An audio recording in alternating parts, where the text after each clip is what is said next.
पर जलंधर शीघ्र वहां पहुंचा जहां पर पर्वतराज द्रोण थे। वेग पूर्वक द्रोण पर्वत को अपने हाथों में लेकर जलंधर ने द्रोण पर्वत को समुद्र में डाल दिया। शिव जी के तेज के संबंध में कोई आश्चर्य की बात नहीं है। इसके बाद वो महावीर जलंधर विशाल सेना लेकर पुनः युद्ध में लौट आया। अनेक प्रकार के शस्त्रों से देवगणों का संहार करने लगा महाराज। तब देवताओं को मरा हुआ देखकर देव पूजित देवगुरु द्रोण पर्वत पर गए, परंतु उन्होंने उस पर्वतराज को वहां देखा नहीं। तावत तत्र गिरिद्रम तम न ददर्श सुरार्चितः। दैत्य के द्वारा पर्वत को अपहरण कर जाने से देवगुरु बृहस्पति भाव विह्वल हो गए। आकर के व्याकुल चित्त होकर देवताओं से कहने लगे, अरे देवताओं तुम लोग भाग जाओ, महापर्वत द्रोण अब नहीं है। पला यध्वम सुरा सर्वे द्रोणो नास्ति गिरिर्महान। निश्चय ही समुद्र पुत्र जलंधर ने उसे दोस्त कर दिया। सभी देवताओं का मर्दन करने वाला यह महादैत्य जलंधर जीता नहीं जा सकता। यह रुद्र के अंश से उत्पन्न है। यह जिस प्रकार उत्पन्न हुआ, जैसा इसका प्रभाव है उसे मैं जानता हूँ। शिव जी का अपमान करने वाले इंद्र की संपूर्ण चेष्टा को आप लोग स्मरण कीजिए। देवताओं के आचार्य बृहस्पति जी के द्वारा कहे जाने पर भय से देवता व्याकुल हो गए। उस दैत्यराज के द्वारा चारों ओर से मारे जाते हुए उन सभी देवताओं ने विजय की आशा को त्याग दिया। देवगणों ने पलायन करके सागर पुत्र जलंधर ने शंख भेरी जय ध्वनि के साथ अमरावतीपुरी में प्रवेश किया। उस दैत्य के नगरी में प्रवेश होने पर इंद्र आदि देवता उससे पीड़ित होकर सुमेरु पर्वत की गुफा में छुप गए महाराज। सुवर्णाद्रि गुहाम प्राप्ता निवसन दैत्यतापितः। तब वो असुर इंद्रादिकों के सभी अधिकारों पर श्रेष्ठ शुंभादि दैत्यों को भलीभांति अलग अलग नियुक्ति करके स्वयं देवताओं को खोजते हुए मेरु पर्वत की गुफा में जा पहुंचा। इंद्र सहित सभी देवता उस दैत्य को पुनः आता हुआ देखकर भय से कांप उठे और शीघ्र ही एक साथ भाग गए।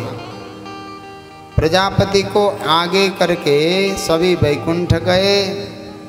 फिर प्रजापति सहित सभी देवता प्रणाम करके विष्णु जी की स्तुति करने लगे। ऋषिकेश महाबाहो भगवन् मधुसूदना। नमस्ते देवदेवेश सर्वदैत्य विनाशक। मत्स्य रूपायते विष्णु वेदान्नि तवते नमः। सत्यव्रतेन सद्राज्ञा प्रलयाब्धि विहारिणी। देवताओं ने भगवान विष्णु का बड़े भाव से प्रणाम किया। हे विष्णु, हे मत्स्य रूप धारण करके सत्यव्रत नाम के राजा के साथ प्रलय के समय में विहार करने वाले, वेदों को लाने वाले मत्स्य रूप विष्णु, आपको नमस्कार है। समुद्र मंथन के लिए देवताओं के महान उद्योग करते समय मंदराचल पर्वत को धारण करने वाले कच्छप रूप, आपको नमस्कार है। मनुष्यों को आश्रय देने वाली इस वसुंधरा को दाढ़ पर धारण करने वाले हे यज्ञ बारह स्वरूप हे भगवान, आपको नमस्कार है। वामनाय नमस्तुभ्यम उपेन्द्राख्याय विष्णवे। विप्र रूपेण दैत्येन्द्रम बलिम छलयते विभो। बड़े प्रेम से देवताओं ने भगवान की स्तुति की और कहने लगे, देवता लोग जलंधर के उस दुष्टता से भयभीत होकर चारों तरफ भटक रहे हैं। इसलिए हम आपकी शरण में आए हैं, आप उसके वध का उपाय सोचिए।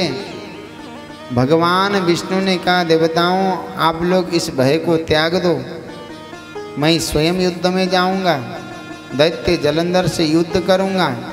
इस प्रकार कहकर दुखी मन वाले भक्तवत्सल भगवान विष्णु अनुग्रह पूर्वक सहसा उठकर गरुड़ पर वेग से सवार हो गए महाराज।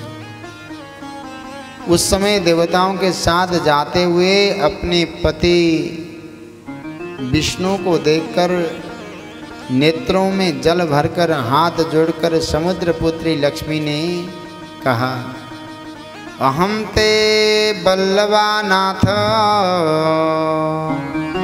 भक्ता एदि च सर्वदा तत्कथं मे मम भ्राता युद्धे बद्धे कृपा निधे। हे स्वामी, यदि मैं आपकी प्रिया और सदा आपकी भक्तन हूँ तो क्या आप मेरे भाई जलंधर का वध युद्ध में कैसे कर सकते हैं? लक्ष्मी ने कहा। भगवान विष्णु कहते हैं, लक्ष्मी मैं उस जलंधर के साथ अपना पराक्रम करूंगा। देवताओं ने मेरी स्तुति की है, मैं शीघ्र ही युद्ध के लिए जाऊंगा। परंतु भगवान शंकर के अंश से उत्पन्न होने के कारण ब्रह्मा को वचन देने और लक्ष्मी की प्रीति के कारण इस जलंधर का वध ये विष्णु नहीं करेगा। प्रीत्या च तव नैवायम मम बध्यो जलंधर। ब्रह्मा जी के वचन को सत्य करने के लिए और लक्ष्मी तुम्हारे प्रीति को देखते हुए ये विष्णु जलंधर का वध नहीं करेगा।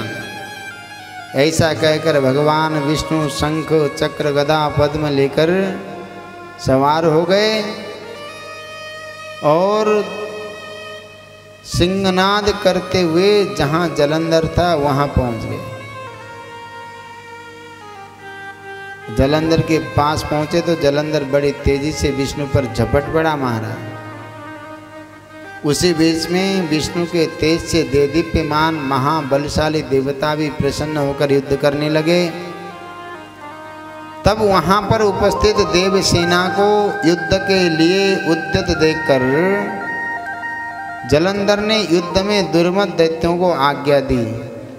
भो भो दैत्यवरा यूयम युद्धम कुरुत दुस्तरम शक्राद्यैरमरैरद्य प्रबलै कातरै सदा। अरे दैत्यराज, तुम लोग सदा से कायर किंतु प्रबल इंद्रादि देवताओं के साथ आज अत्यंत कठिन युद्ध करो और तुच्छ देवताओं का विनाश कर दो। जलंधर ने इस प्रकार दैत्यों को आज्ञा दी और उसके बाद विष्णु और जलंधर के युद्ध में जलंधर के उस परम पवित्र पराक्रम के आगे भगवान विष्णु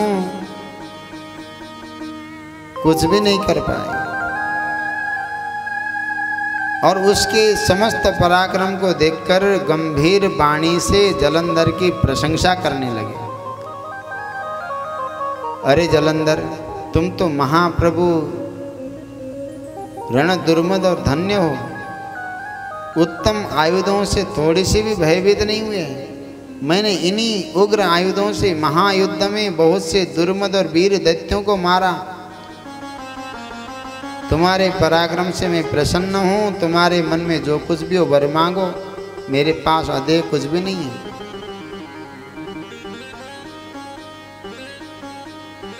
जलंधर ने कुछ भी नहीं मांगा। भगवान विष्णु से कहा, यदि भावुक तुष्टोसी वरमेतम ददस्व में मद भगिन्या मया सार्धम मदगेह सगणो वसम। जलंधर ने कहा कि यदि आप मुझ पर प्रसन्न हैं तो मुझे एक वरदान दीजिए। हे विष्णु, आप मेरी बहन महालक्ष्मी और अपने गणों के साथ मेरे घर में ही निवास करें। उस महादैत्य के इस वचन को सुनकर खिन्न मन वाले भगवान विष्णु ने ऐसा ही कहा उसके बाद विष्णु जी सभी देवता और महालक्ष्मी के साथ जालंधर के नगर में आकर निवास करने लगे। हर्ष से पूर्ण मन वाला जालंधर भी अपने घर आकर अपनी बहन लक्ष्मी और विष्णु के साथ निवास करने लगा। जालंधर देवताओं के अधिकार पर दानवों को नियुक्त करके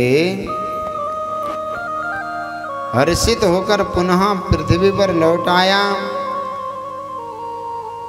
और उसने गंधर्व सिद्धों के पास जो रत्न संचित थे उसे अपने अधीन करने लगा। महाबली पाताल लोक में महाबलवान निशुंभ नामक दैत्य को स्थापित करके शेषादि को पृथ्वी पर ले आया। देव गंधर्व सिद्ध सर्प राक्षस मनुष्यों को अपने पुर में नागरिक बनाकर तीनों लोकों पर शासन करने लगा। सोपुरे नागरान कृत्वा सशास भुवनत्रयम्।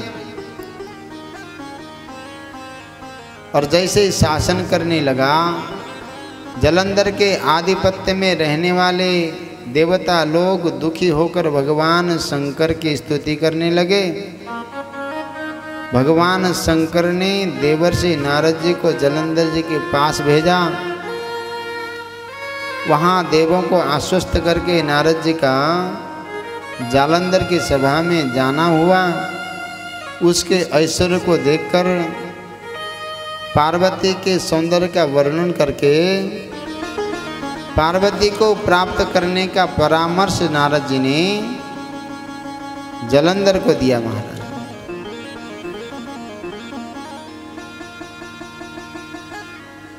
और देते ही जालंधर कहा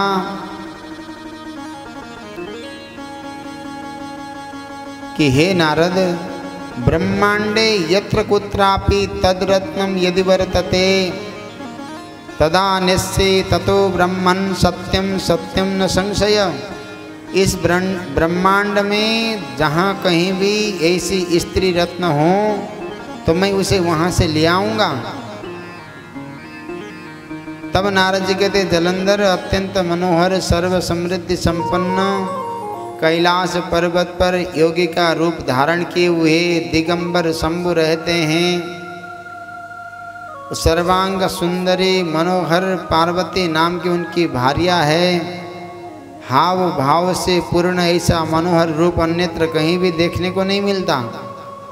वो अत्यंत अद्भुत रूप परम योगियों को भी मोहित करने वाला, दर्शन के योग्य संपूर्ण समृद्धियों को प्रदान करने वाला है। अत्यद्भुतम मोहन कृत्सु योगिनाम सुदर्शनीयम परमार्धिकारी।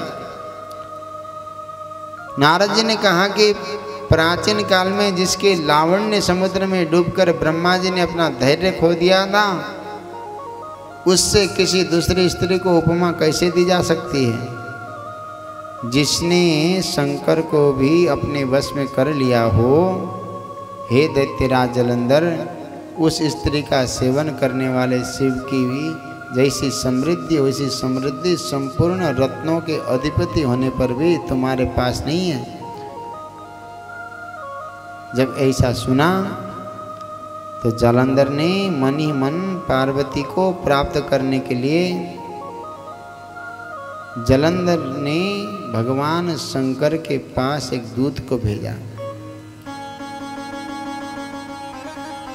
और दूध को भेजकर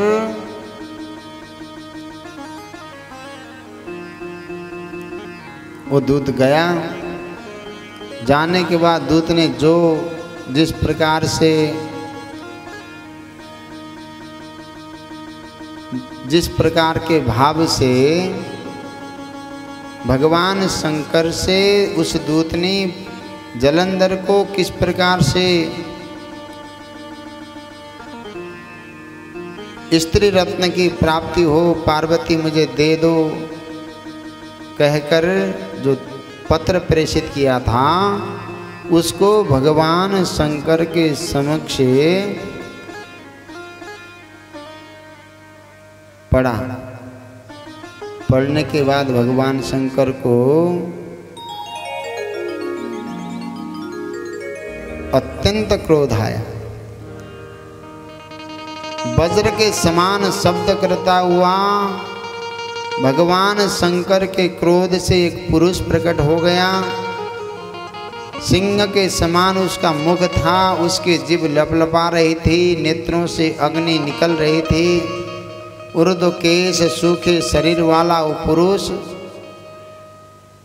विशाल शरीर, भुजाओं वाला, ताड़ के वृक्ष के समान जांग वाला, और प्रकट होते ही बड़े वेग से शीघ्रता से उस राहु नाम के दूध पर झपट पड़ा महाराज। तब खाने के लिए उसे जाता हुआ देखकर भयभूत राहु बड़े वेग से भागने लगा। सभा के बाहर ही उसे पुरुष ने उसको पकड़ लिया। राहु ने कहा, हे भोलेनाथ, मैं तो आपके शरण में हूँ। आप देवताओं और असुरों से सदा वंदनीय हैं। ये महाभयंकर सेवक पुरुष मुझ ब्राह्मण को खाने के लिए आया। इस पुरुष से मेरी रक्षा करें, जिससे मुझे खा न सके महाराज। आपको प्रणाम करता हूँ। महादेव जी ने कहा, शरण में आए हुए राहु नामक ब्राह्मण दूत को तुम छोड़ दो। ऐसे लोग शरण के योग्य हैं, रक्षा के पात्र होते हैं, दंड के योग्य नहीं होते। शरण्याम रक्षणीया ही न दंड्या गणसत्तम। यदि कोई शरण में आ जाए तो दंड का अधिकारी नहीं होता महाराज। करुणामय हृदय वाले भगवान शंकर के ऐसा कहने पर उस गण ने ब्राह्मण को छोड़ दिया।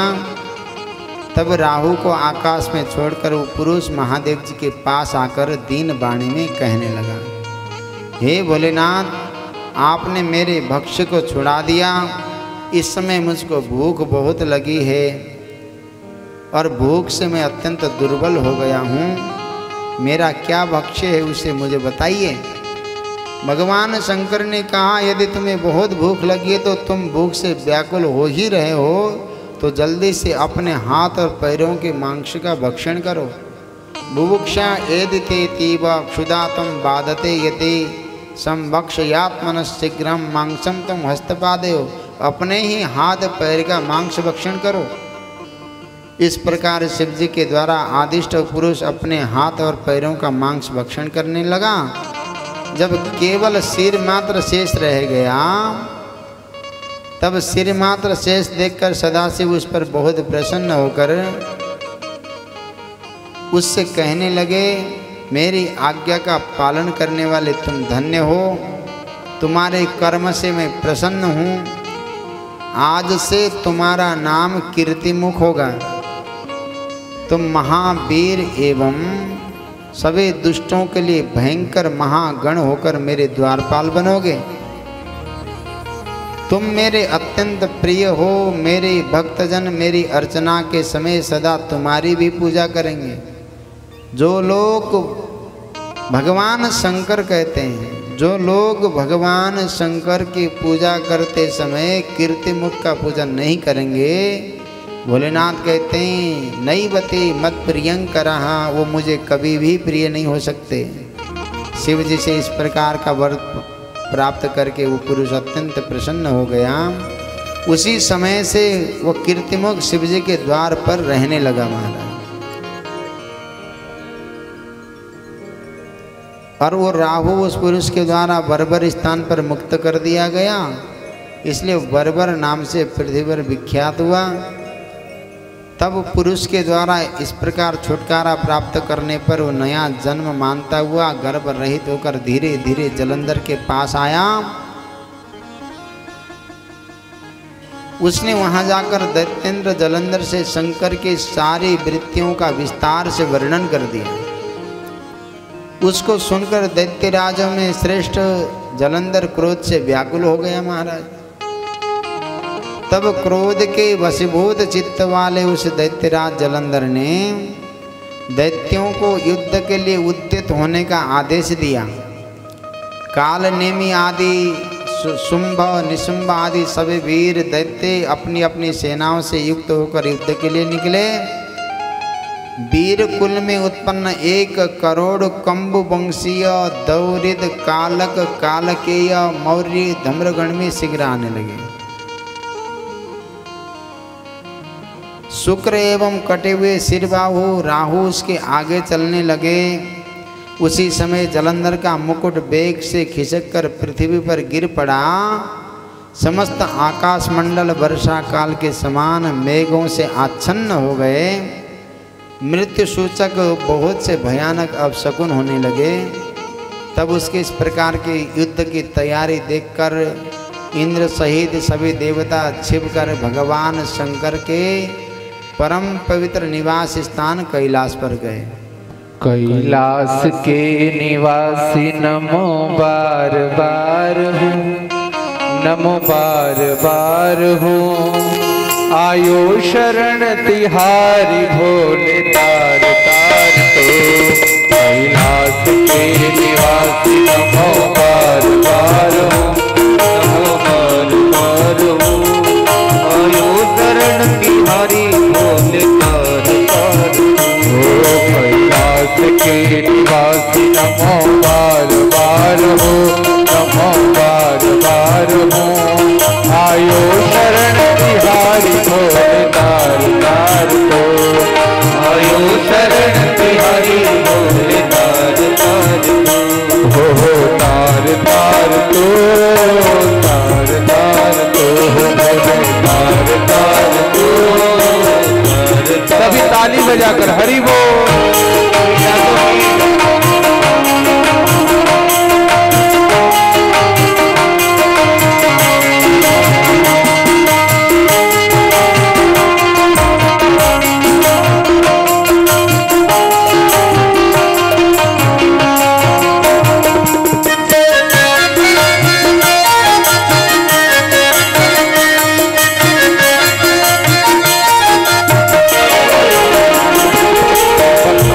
क्या करूं मेरा खोके ढेर का, चपटी भभूत में खजाना कुबेर का।